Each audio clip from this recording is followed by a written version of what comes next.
Mulai ya. Bismillahirrahmanirrahim. Assalamualaikum warahmatullahi wabarakatuh. Innal hamdalillah nahmaduhu wa nasta'inuhu wa nastaghfiruh wa na'udzu billahi min syururi anfusina wa min sayyiati a'malina. May yahdihillahu fala mudhillalah wa may yudhlil fala hadiyalah. Asyhadu an la ilaha illallah wahdahu la syarikalah wa asyhadu anna Muhammadan abduhu wa rasuluh. Qala Allah Ta'ala ya ayyuhalladzina amanu taqullaha haqqa tuqatih wa la tamutunna illa wa antum muslimun. Amma ba'd.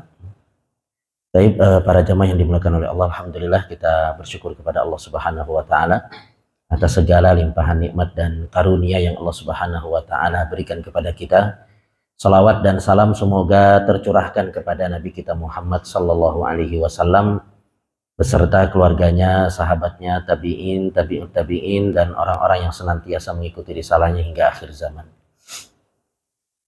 Baik, para jemaah yang dimuliakan oleh Allah, malam hari ini kita melanjutkan kembali pembahasan kita dari tafsir Juz Ammah.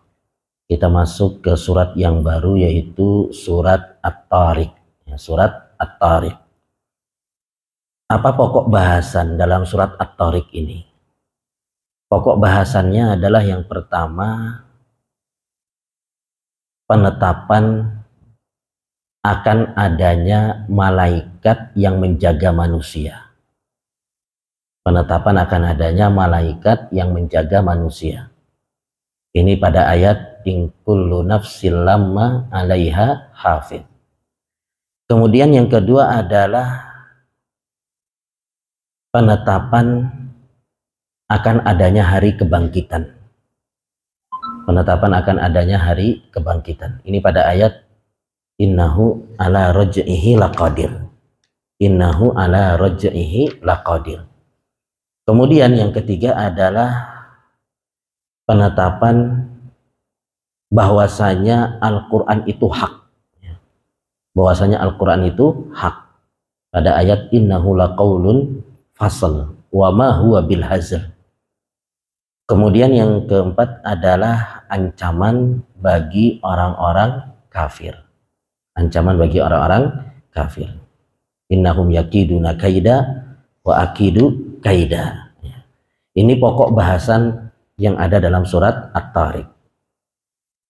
Kemudian surat At-Tariq ini tergolong surat Makkiyah, yaitu yang diturunkan sebelum hijrah Nabi Shallallahu Alaihi Wasallam ke Madinah.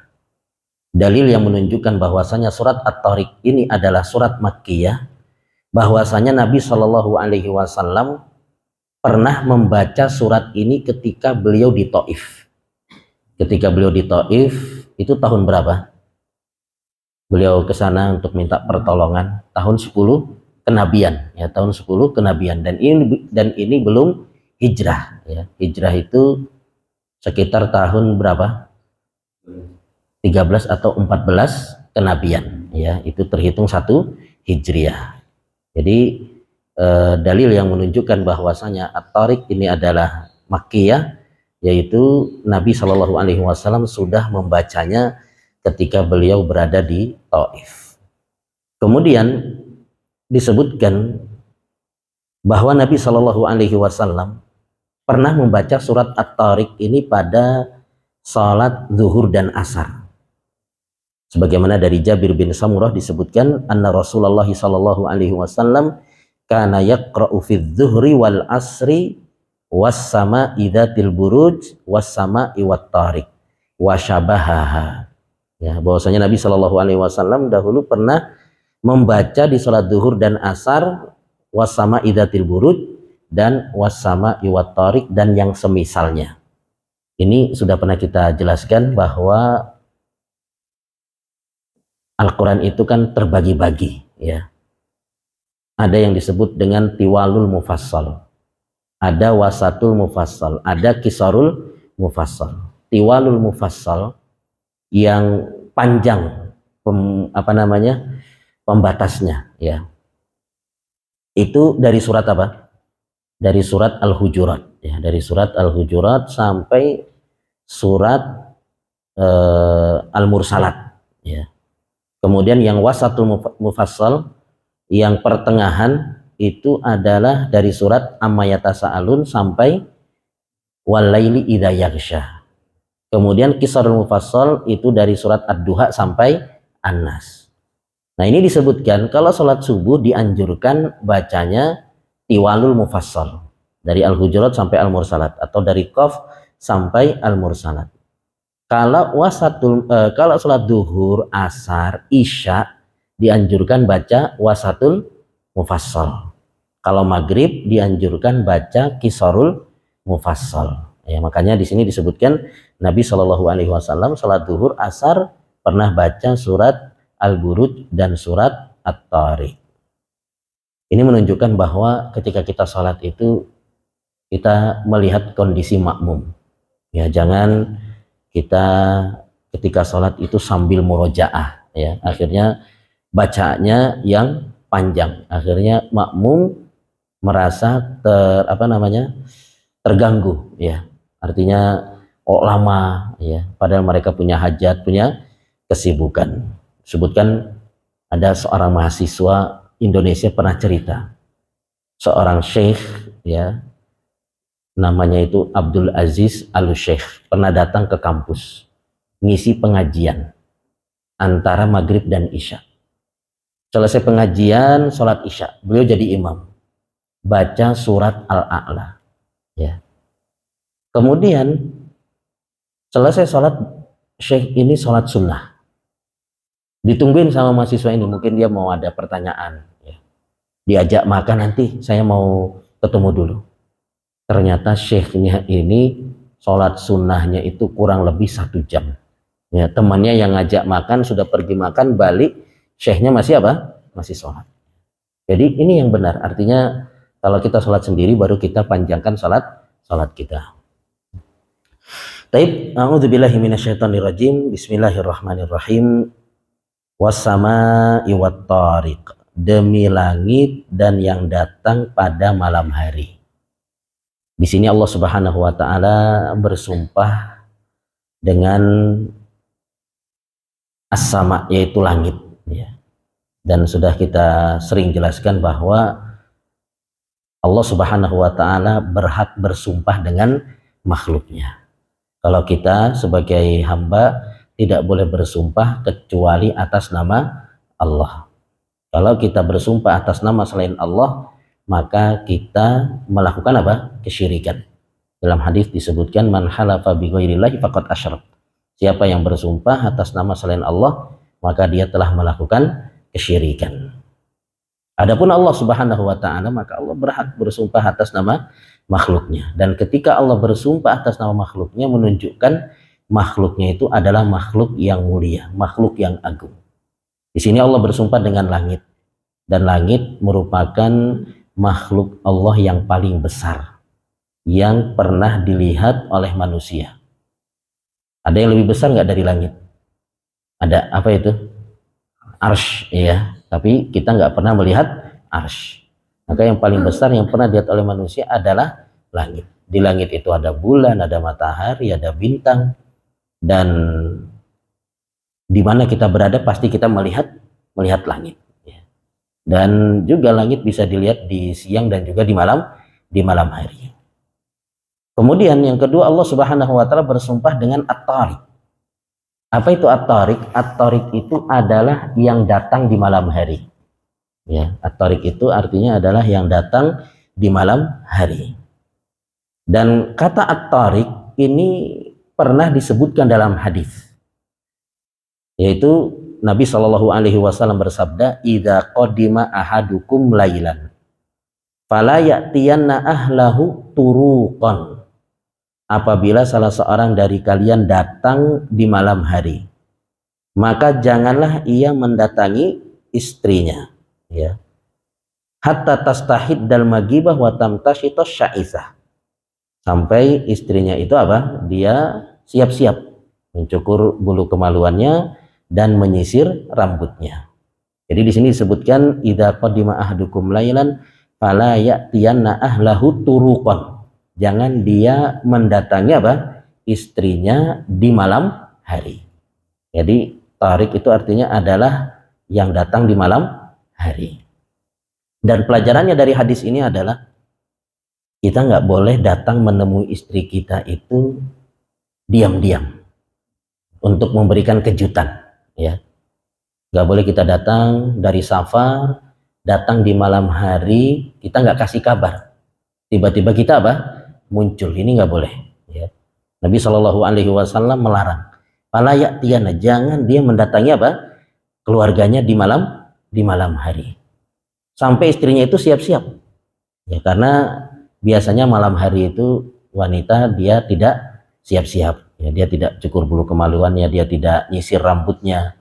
Biasanya mencukur bulu kemaluan, menyisir rambut itu di pagi hari. Maka ini pelajarannya nggak boleh kita mendatangi istri di malam hari, ya, atau memberikan kejutan. Kalau sekarang boleh, ya sekarang ini kita boleh datang di malam hari, tapi sebelum kita datang kita kasih info kalau kita mau datang, ya. Nanti sekitar jam 9 insya Allah Abi sampai.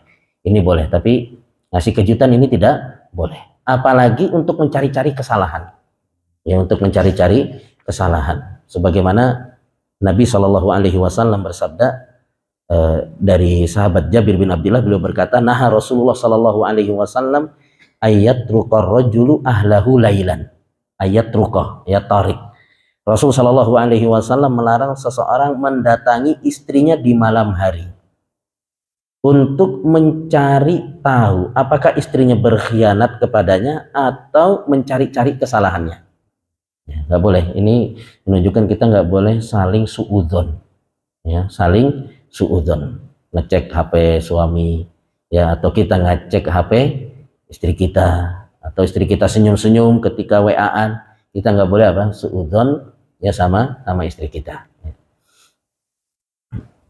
Kemudian Allah Subhanahu Wa Taala berfirman, wa ma adraka mat-tariq, dan tahukah engkau apa itu at-tariq, yang datang di malam hari. Di sini Allah Subhanahu Wa Taala menggunakan metode tanya, ya, bertanya, wa ma adraka mat-tariq. Ini tujuannya apa? Tujuannya adalah untuk menarik perhatian. Kadang kalau cuma ngomong aja kita tanpa ada pertanyaan, biasanya kita ngantuk-ngantuk, ya, kita kurang perhatian, mungkin melamun. Tapi kalau ditanya, kita kembali apa? Kembali perhatian. Jadi di sini Allah menggunakan tanya, wa ma adraka mat-tariq, ya. Tahukah kalian apa itu at-tariq, untuk supaya kita ini apa? Perhatian. An-najmus tsaqib, yaitu bintang yang cahayanya menembus. Jadi at-tariq, ya, yang datang di malam hari itu adalah bintang. Kenapa bintang itu dinamakan at-tariq? Karena bintang tidak datang kecuali di malam hari, ya. Jadi bintang dinamakan at-tariq karena bintang tidak datang kecuali di malam hari. Dan bintang ini adalah makhluk yang istimewa, ya, yang memiliki beberapa memiliki beberapa manfaat, ya. Di antaranya apa? Di antaranya apa? Manfaat daripada bintang itu penunjuk jalan, ya, sebagai penunjuk jalan. Kemudian yang kedua apa? Rujuman lisyayatin, pelempar syaitan yang mau mencuri berita di langit. Kemudian yang ketiga apa? Sebagai perhiasan untuk apa? Langit, ya. Dengan adanya bintang maka langit menjadi lebih indah. Kemudian Allah Subhanahu Wa Taala berfirman, in kullu nafsin lamma 'alaiha hafidh. Tidak ada suatu jiwa pun atau diri melainkan ada penjaganya. Ini jawabul qasam. Jadi Allah bersumpah untuk apa? Allah bersumpah untuk menekankan ini. Ya, jadi sumpah itu kan untuk menekankan sesuatu. Ya. Sumpah itu untuk menekankan sesuatu. Allah ingin menekankan apa? Yaitu Allah ingin menekankan in kullu nafsin lamma 'alaiha hafidh. Bahwasanya tidak ada satu jiwa melainkan ada penjaganya. Di sini disebutkan ada dua tafsiran, ya. Malaikat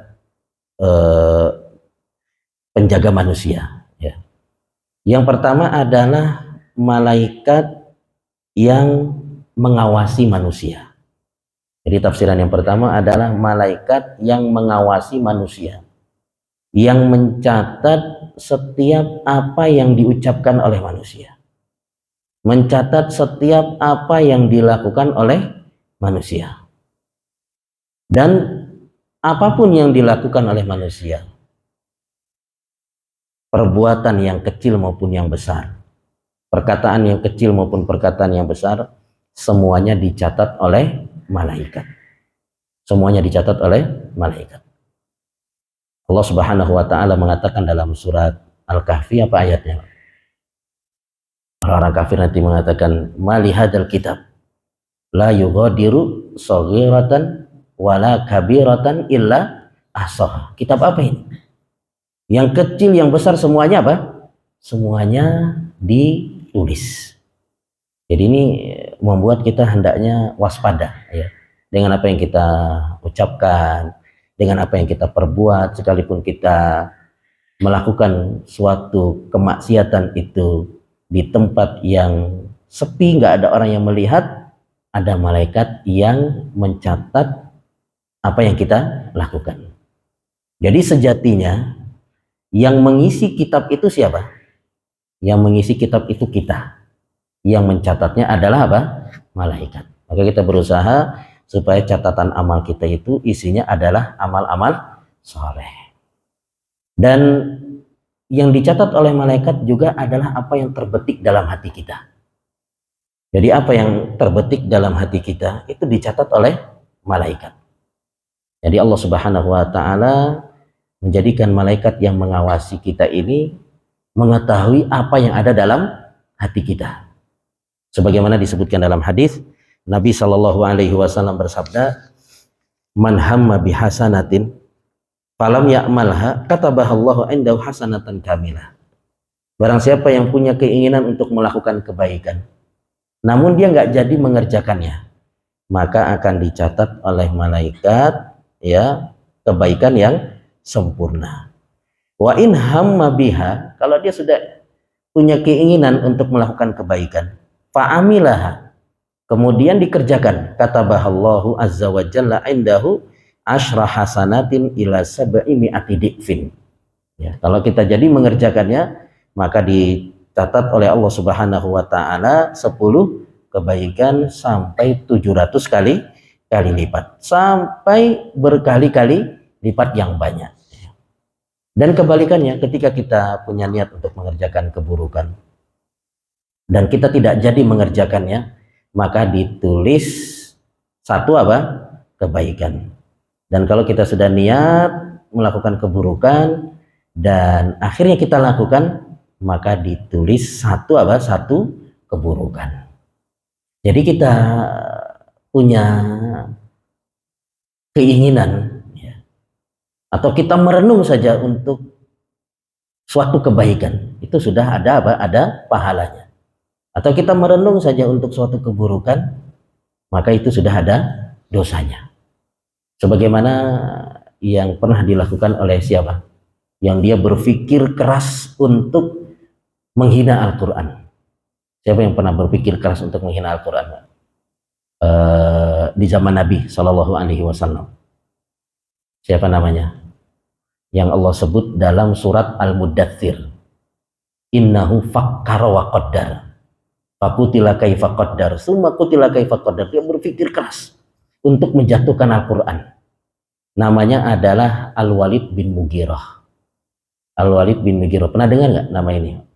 Al-Walid bin Mughirah ini apa namanya? Petinggi Quraisy dari kabilah apa? Dari kabilah Makhzum, sama dengan Abu Jahal. Dia ini ayahnya sahabat siapa?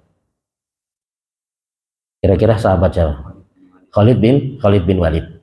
Disebutkan Al-Walid bin Mughirah ini punya anak 13. Ya, laki-laki. Di antaranya yang masuk Islam adalah Al-Walid bin Al-Walid ya. Walid bin Walid, kemudian Khalid bin Walid ya, Khalid bin Walid. Dan dia orang kaya. Yang disebutkan hewan ternaknya itu dari Mekah sampai Taif nggak putus. Pernah nggak dari Mekah ke Taif? Jaraknya itu kurang lebih 80 kilo atau 100 kilo. Kalau naik bis kurang lebih 2 jam ya, sampai 3 jam. Itu kekayaannya sampai apa? Dari Mekah sampai Taif itu hewan ternaknya tidak putus. Dan Al-Walid bin Mughirah ini seorang penyair. Sehingga ketika Al-Quran turun kepada Nabi Shallallahu Alaihi Wasallam, dia tahu ini bukan apa, bukan perkataan manusia. Makanya dia suka bolak-balik ke rumah Nabi sama ke rumah Abu Bakar untuk mendengarkan Al-Quran. Dan dia dapati Al-Quran itu, kata dia, halawah, manis, latolawah, nikmat untuk mendengarkan apa? Al-Quran. Dan ada orang yang melihat Al-Walid bin Mughirah itu, dia mulai keasyikan mendengarkan apa? Al-Quran. Kata dia, ini kalau Al-Walid sampai masuk Islam, maka semua Quraisy akan masuk apa? Islam. Maka dilaporkan kepada Abu Jahal. Nah, Abu Jahal ini kan orang yang hebat ya. Makanya dia disebut sebagai Fir'aunnya umat ini. Ya. Dia datang kepada Al-Walid bin Mughirah. Dia mengatakan bahwa orang-orang sedang ngumpulin donasi, ngumpulin makanan dan minuman. Walid bin Mughirah tanya, untuk apa itu? Untuk diberikan kepada engkau. Karena kata mereka, engkau suka ke rumah Nabi sama ke rumah Abu Bakar untuk minta makanan. Dijatuhkan orang kaya di seperti itu kan sakit hati atau tidak, Pak? Jadi sakit hati, dia merasa terhina. Maka dia mengatakan, enggak, saya enggak minta makan ke sana, enggak. Terus ngapain kamu ke sana? Saya coba buktikan kalau kamu tuh tidak mendengarkan apa? Al-Quran, bukan menikmati apa? Al-Quran. Makanya dia ingin menjatuhkan Al-Quran itu berpikir keras. Karena dia tahu bahwasanya Al-Quran itu apa? Bukan perkataan manusia. Tapi dia berpikir keras. Inna fakkara wa qaddar. Fakutila kaifa qaddar. Summa kutila kaifa qaddar. Summa nadhar. Ya, dia berpikir. Summa abasa wa basa. Sampai wajahnya itu apa? Kecut. Ya, berpikir keras untuk menjatuhkan Al-Quran. Summa adbara wastakbar. Kemudian dia berpaling dan menyombongkan diri. Kemudian dia mengatakan, faqala in hadza illa sihru yu'sar. Al-Quran itu adalah sihir yang diambil dari orang-orang terdahulu. In hadza illa qaulul bashar. Al-Quran itu adalah perkataan manusia. Ya. Jadi dia berpikir keras untuk menjatuhkan Al-Quran. Maka sekedar kita berpikir keras, ya, itu sudah ada apa? Ada hitungannya, ada catatannya. Ya, ada catatannya.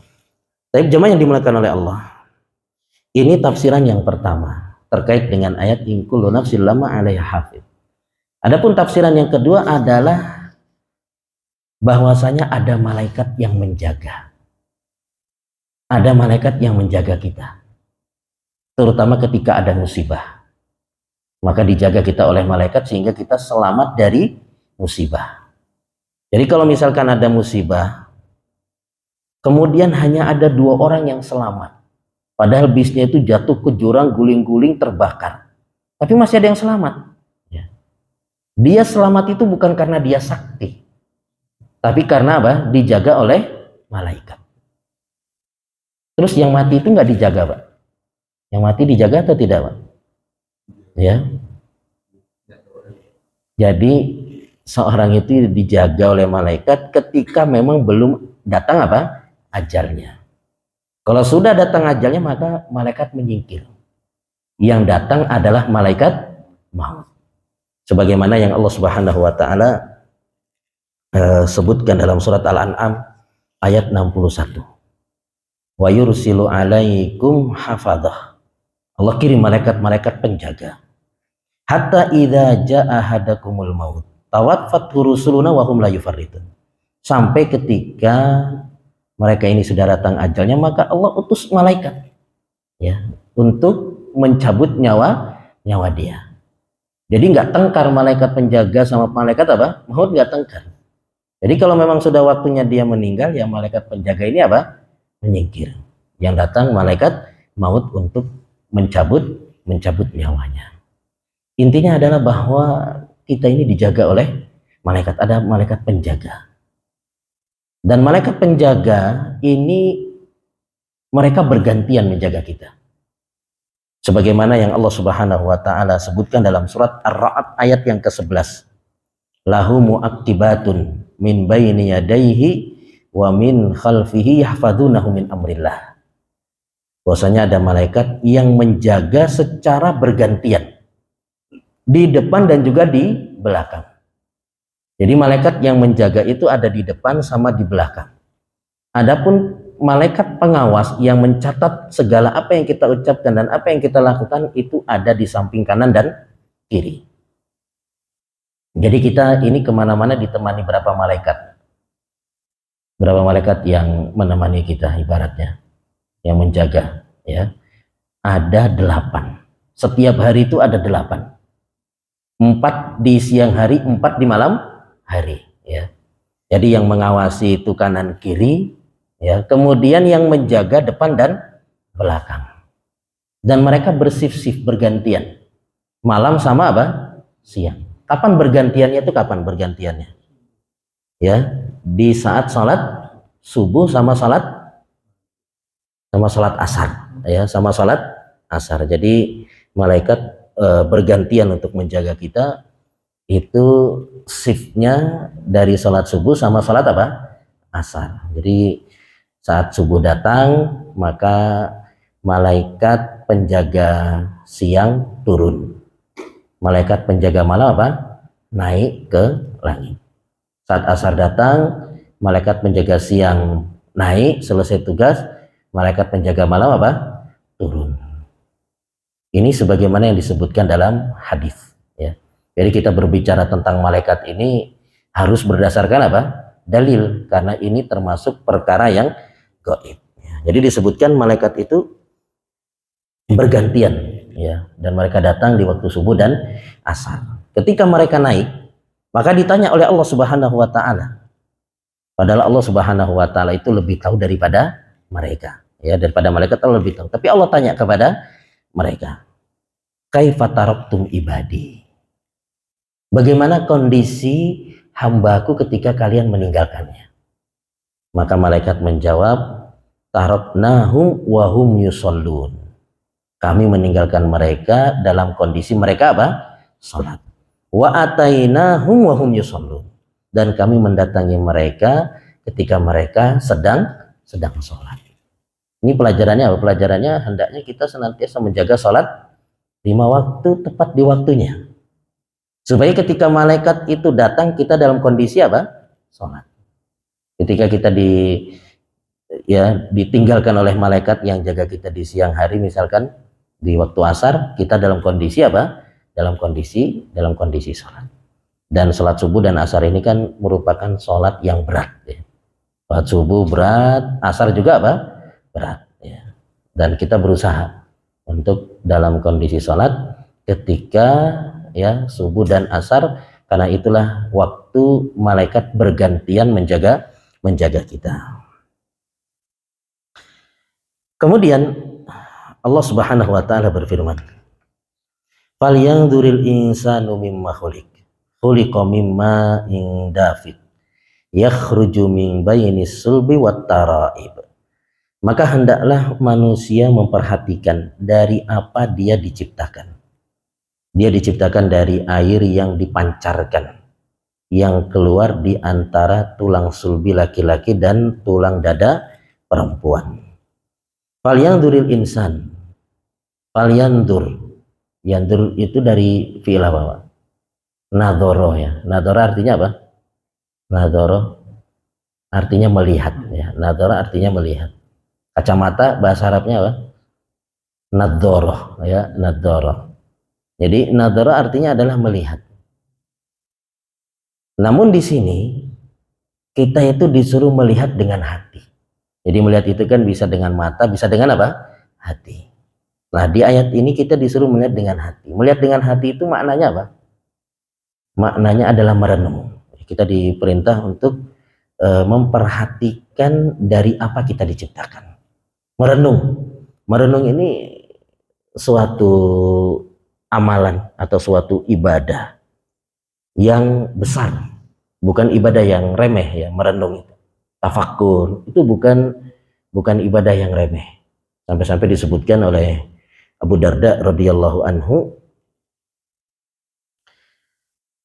tafakkar sa'atan khairun min qiyamil lailah, ya.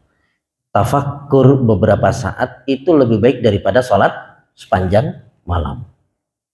Jadi tafakur ini merupakan ibadah yang sangat agung. Bukan berarti kita milih tafakur daripada apa? Salat malam, bukan. Ya. Ini mengucapkannya Abu Darda. Abu Darda itu kan orang yang semangat sekali salat malam. Pernah dengar kisahnya nggak Pak? Bagaimana semangatnya Abu Darda? Sampai-sampai istrinya itu nggak mau perhatian, ya. Artinya rambutnya kucel, ya, bajunya berantakan. Kenapa? Karena Abu Darda seolah-olah sudah nggak butuh sama dia. Kenapa? Malam sholat, siang apa? Puasa. Jadi Abu Darda mengatakan demikian bukan meremehkan sholat malam, tapi untuk menunjukkan bahwasanya tafakkur itu merupakan ibadah yang sangat apa? Yang sangat agung yang hendaknya kita perhatikan. Dan di sini kita disuruh untuk memperhatikan ya dari apa kita diciptakan. Dari apa kita diciptakan. Khuliqa mimma indafik. Kita itu diciptakan dari air yang memancar, yaitu air mani. Ya, bayangkan dari air mani kemudian bisa berubah menjadi manusia yang kuat, ya. Yang luar biasa penciptaan Allah ini. Kulit-kulit yang ada dalam tubuh kita ini kan berbeda-beda. Kulit tangan sama telapak tangan berbeda. Kulit telapak tangan sama telapak kaki berbeda. Kira-kira gimana kalau ada orang jalannya pakai tangan? Ya pasti tangannya sudah apa? Hancur. Beda antara kulit tangan sama kulit kaki. Kemudian juga dari air mani itu bukan hanya membentuk fisik, tapi non fisik juga. Seperti apa itu Pak yang non fisik? Yaitu ada perasaan, ya, baperan lah manusia ibaratnya, ya punya perasaan. Ini luar biasa penciptaan Allah Subhanahu wa taala terhadap manusia yang hendaknya kita renungkan. Dan Allah Subhanahu wa taala ketika menciptakan manusia itu kan sangat sempurna.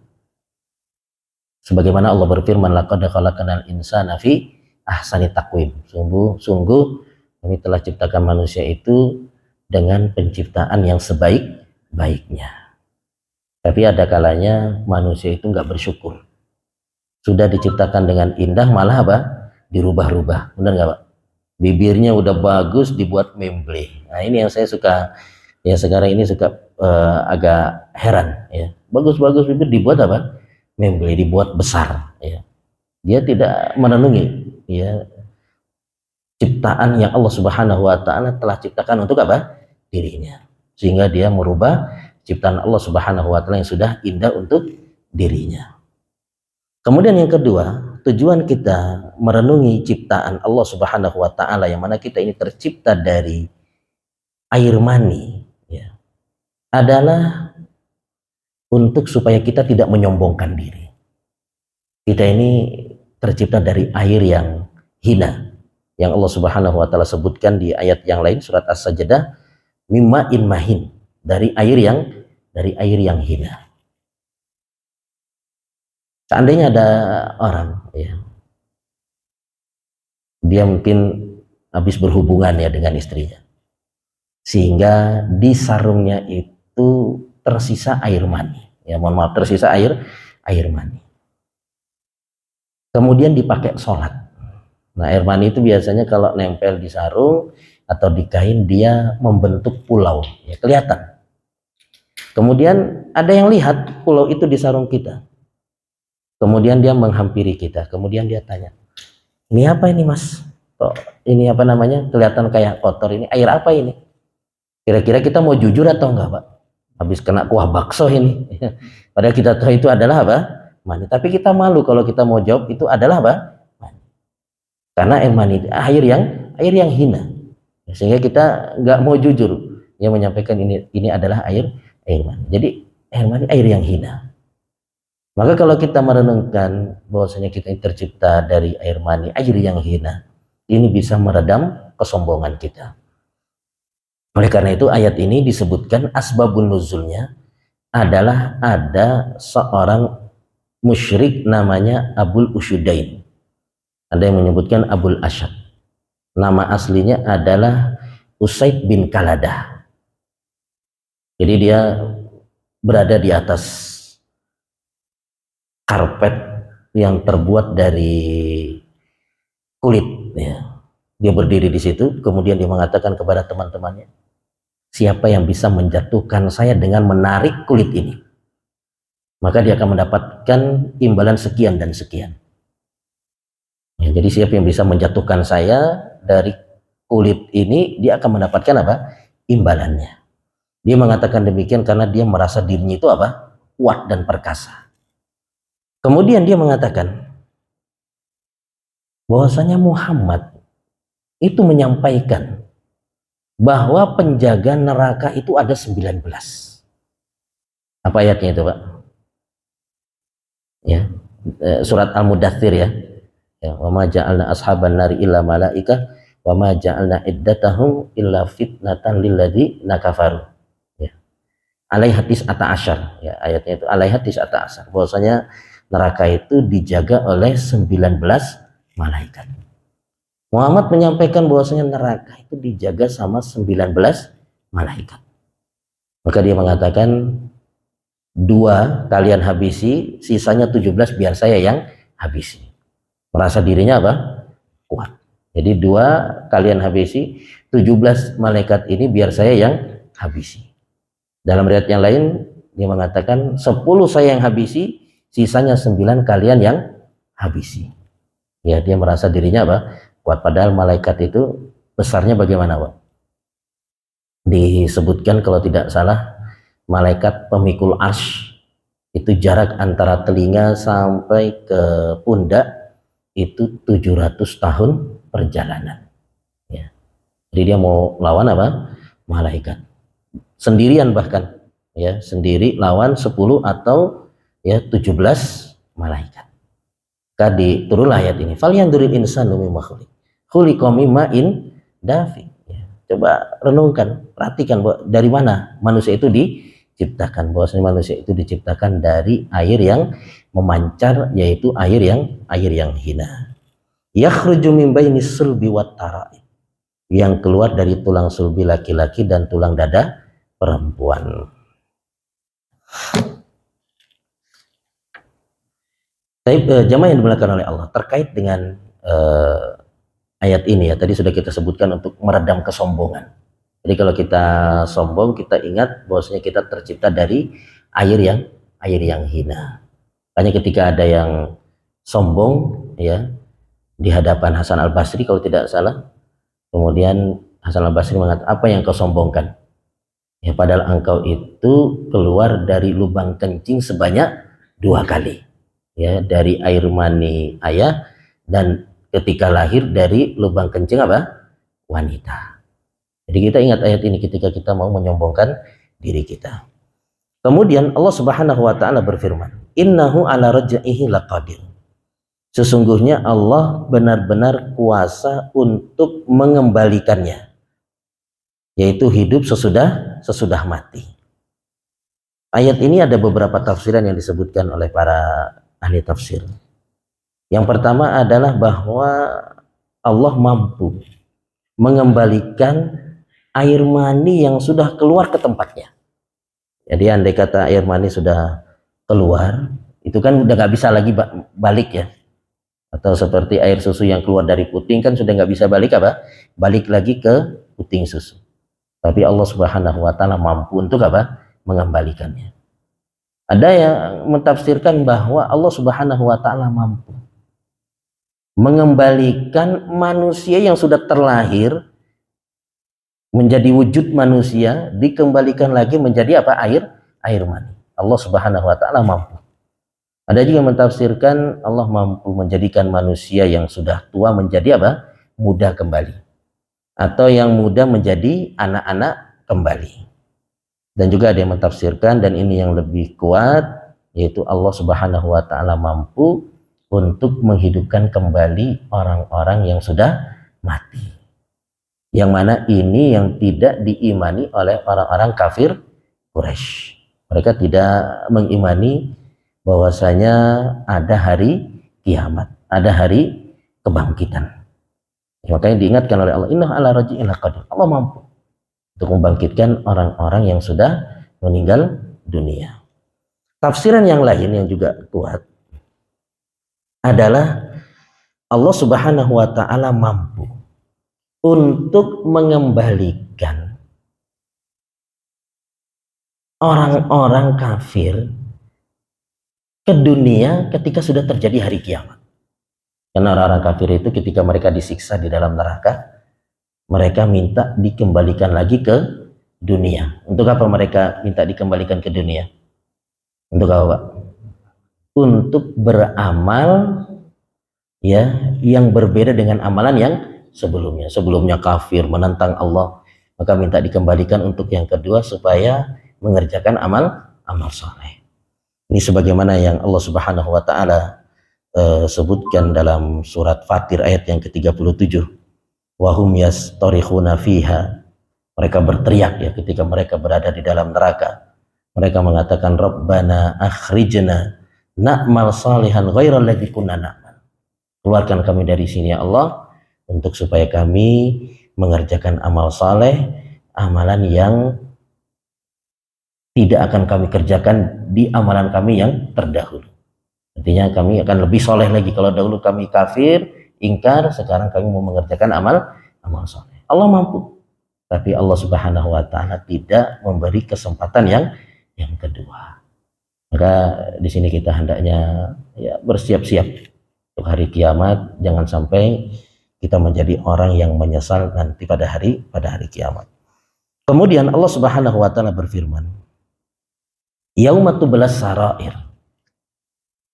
Pada hari ditampakkan segala rahasia. Hari kiamat itu segala rahasia akan dibongkar oleh Allah Subhanahu wa taala. Segala rahasia yang baik maupun yang buruk. Amalan yang baik atau amalan yang buruk. Yang rahasia itu yang seperti apa, Pak?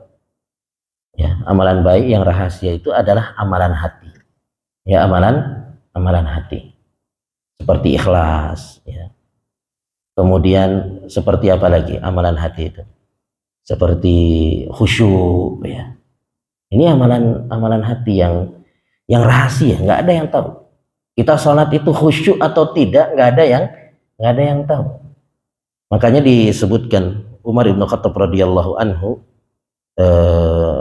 mengingatkan, ya sahibar raqabah, wahai orang-orang pemilik punggung atau pundak, laisal khusyuk fir riqab, tidaklah khusyuk itu berada pada apa? Pundak. Wa innamal khusyuk fil qalb, khusyuk itu terletak di dalam hati. Karena kadang-kadang kita melihat ada orang yang masya Allah sholatnya ya tenang, ya kelihatannya khusyuk, padahal sejatinya dia tidak khusyuk. Maka ini nanti akan dibongkar oleh Allah Subhanahu wa taala. Kemudian ada amalan rahasia yang bukan amalan hati. Seperti apa?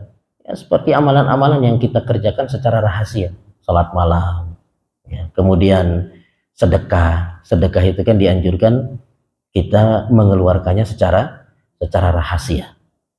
Ya, kalau kita ingin mendapatkan naungan nanti pada hari kiamat, di antara caranya adalah dengan kita sedekah secara rahasia yang disebutkan dalam hadis ketika Nabi Shallallahu Alaihi Wasallam menyebutkan sab'atun yudhilluhumullah fi dhillihi yauma la dhilla illa dhilluh. Ada 7 golongan yang akan mendapatkan naungan nanti pada hari kiamat, yang tidak ada naungan kecuali naungan dari Allah. Salah satunya siapa? Wa rajulun tasaddaqa bisadaqatin hatta la ta'lama shimaluhu ma tunfiqu yaminuh. Seorang yang sedekah ya sampai-sampai tangan kiri tidak tahu apa yang dikeluarkan oleh tangan kanan, menunjukkan dia sedekahnya secara rahasia.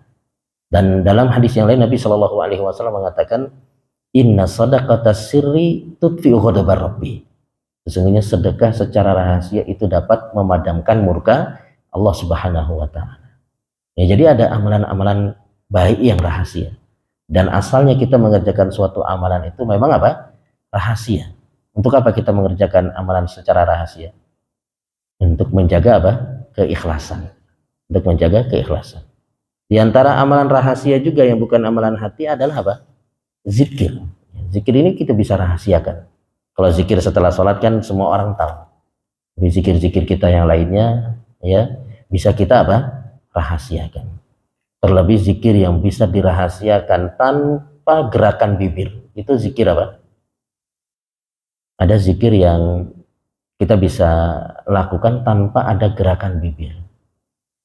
Kalau astagfirullah kan ada gerakan bibir ya. Subhanallah ada. Orang tahu.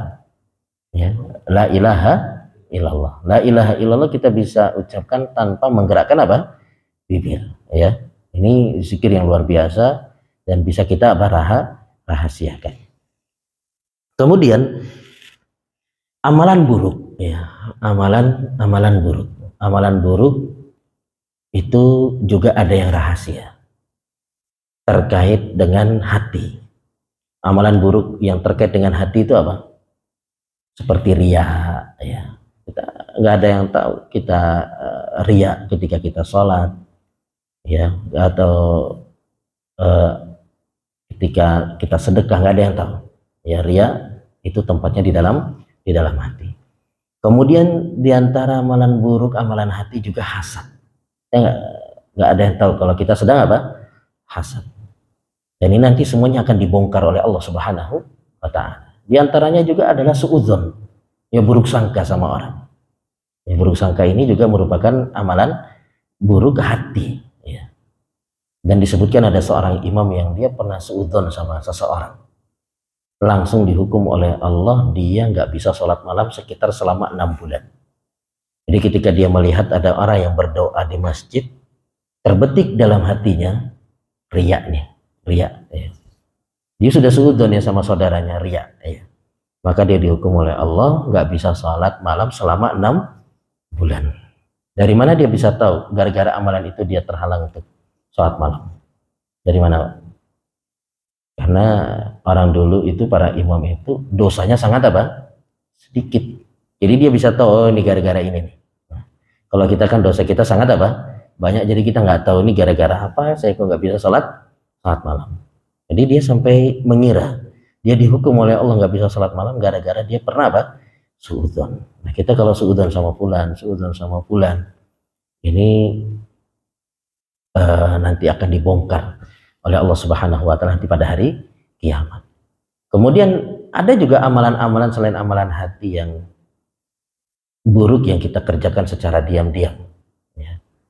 Ya banyak ya, namanya maksiat itu biasanya kita kerjakan secara apa? Rahasia, ya, diam-diam. Seperti zina.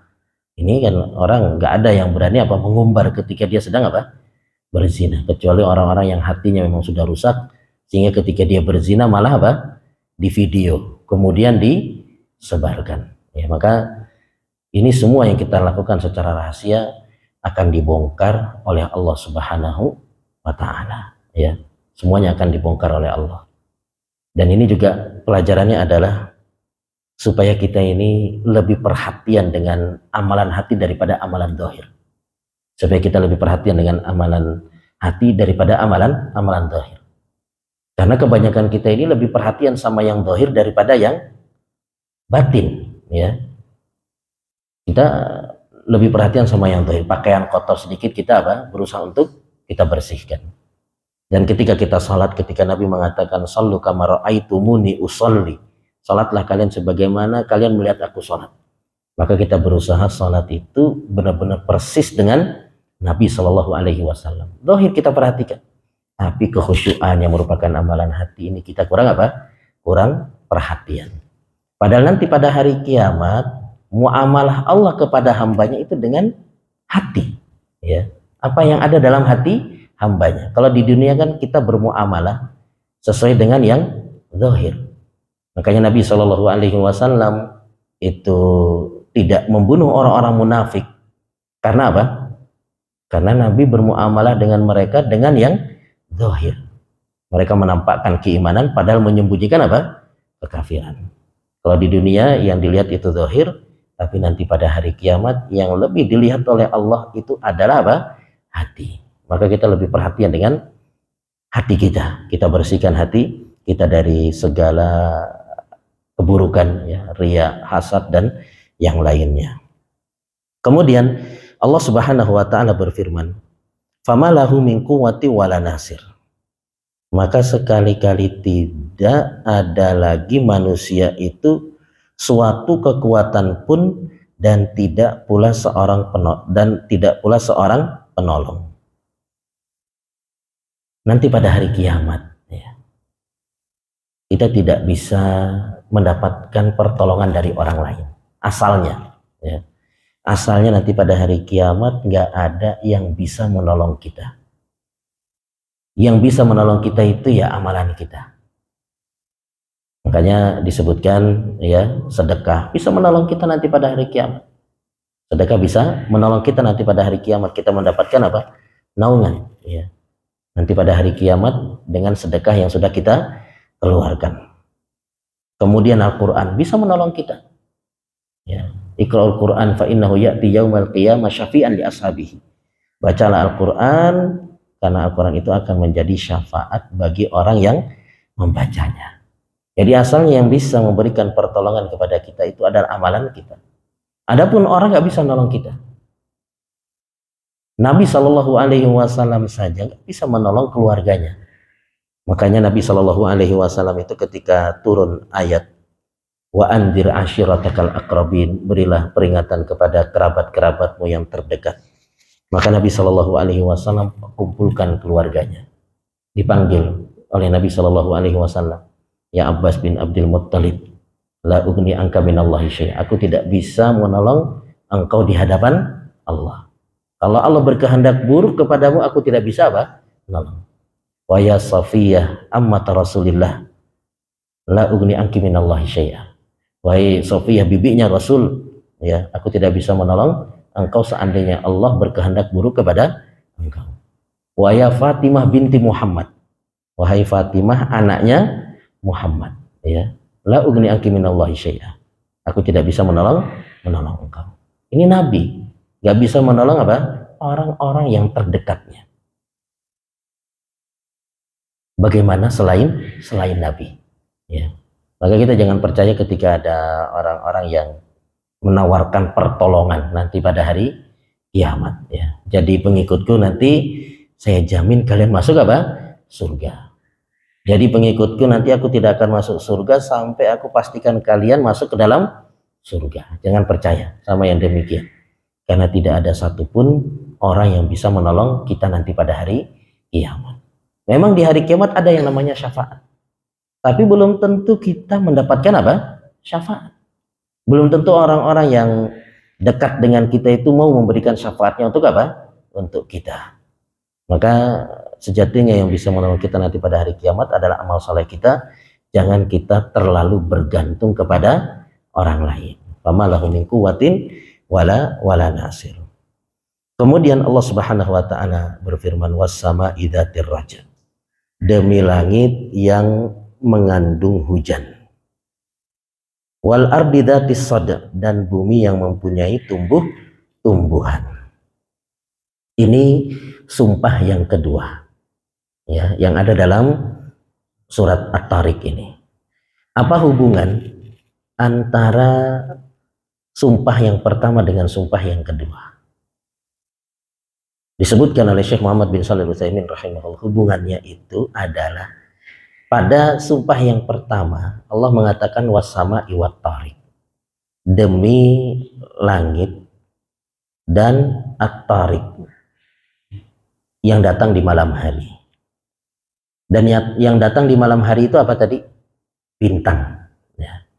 Dan di antara fungsi dari bintang itu adalah untuk pelempar syaitan, yang dengan itu terjagalah kitabullah, terjagalah apa?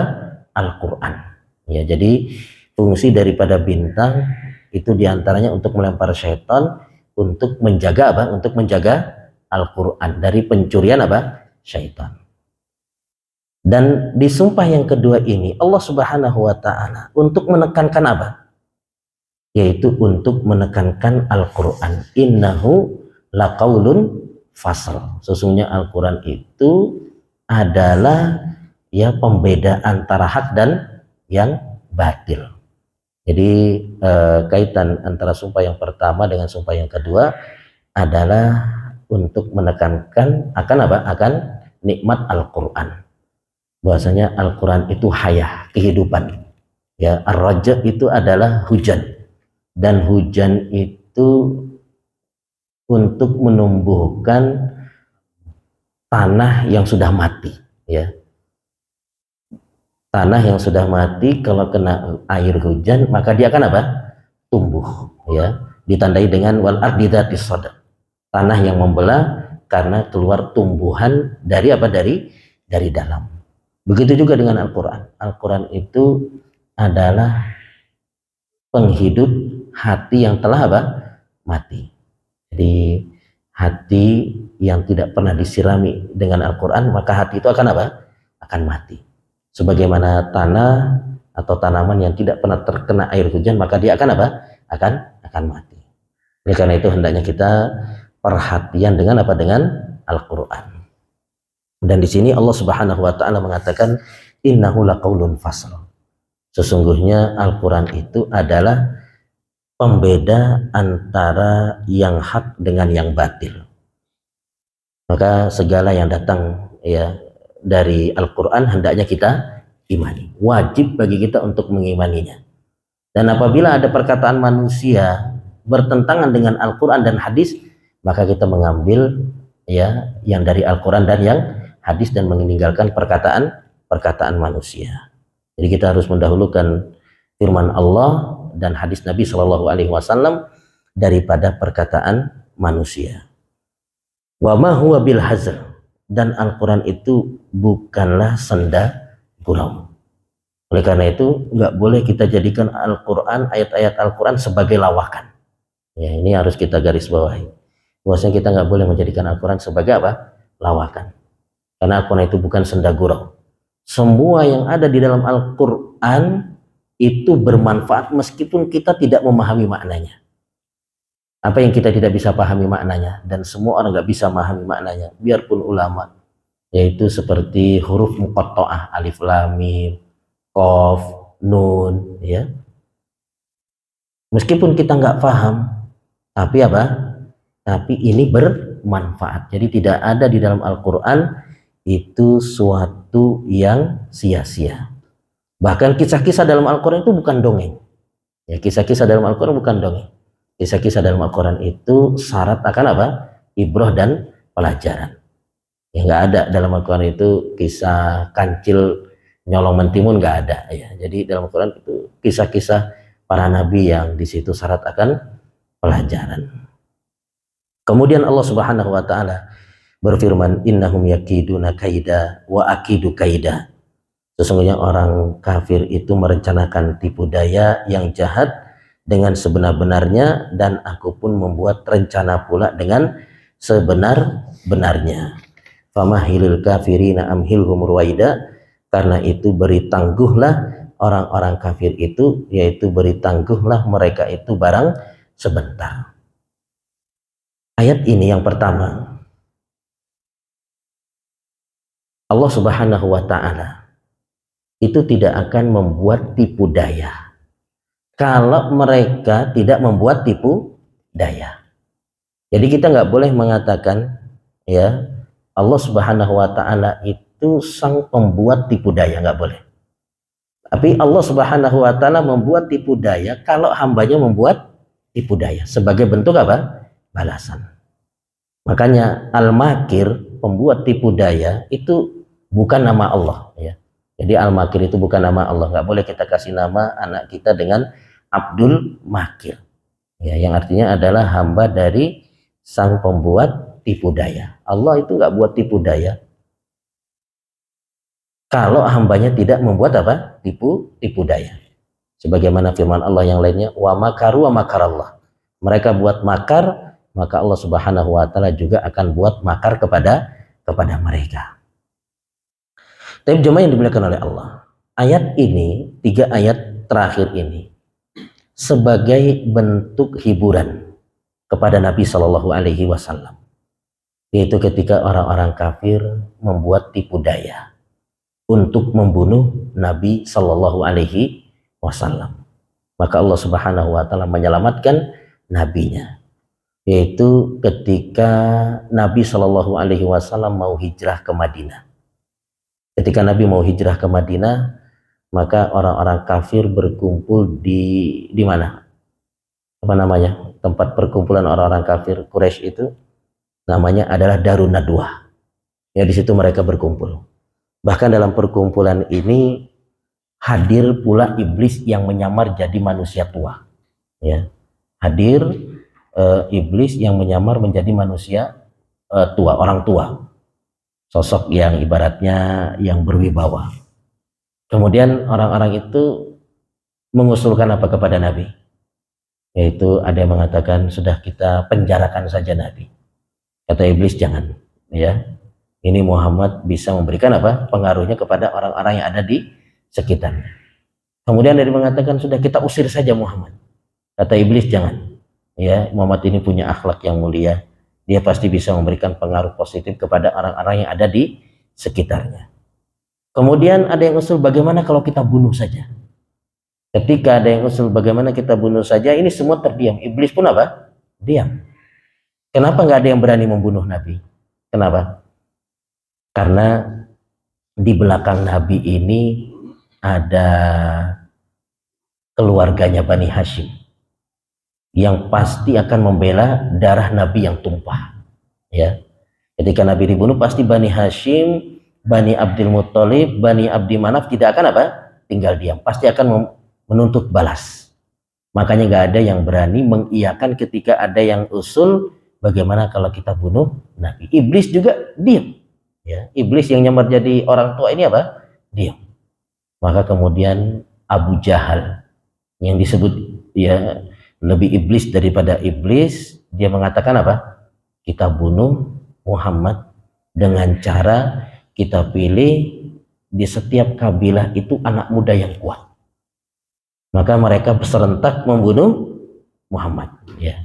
Kalau mereka ini semua serempak membunuh Muhammad, maka Bani Hashim tidak bisa menuntut apa? Balas. Karena dia harus berhadapan dengan berbagai kabilah. Ya. Jadi mereka buat makar ini, buat tipu daya ini. Kemudian mereka apa? Berkumpul anak-anak muda ini di rumah Nabi Shallallahu Alaihi Wasallam bertujuan untuk membunuh Nabi. Tapi apakah mereka berhasil membunuh Nabi? Allah Subhanahu Wa Taala menyelamatkan nabinya. Nabi Shallallahu Alaihi Wasallam suruh siapa? Ali bin Abi Thalib untuk tidur di kasurnya, di kasur Nabi, pakai selimut Nabi.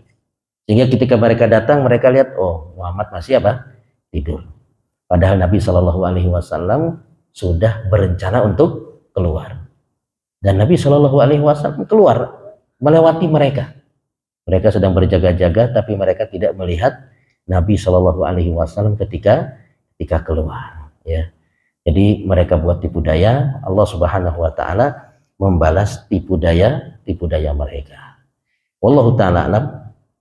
Mungkin demikian yang bisa disampaikan pada kesempatan malam hari ini, ya, yaitu tafsir surat At-Tariq secara ringkas. Mungkin sebelum ditutup, kalau ada yang bertanya dipersilahkan.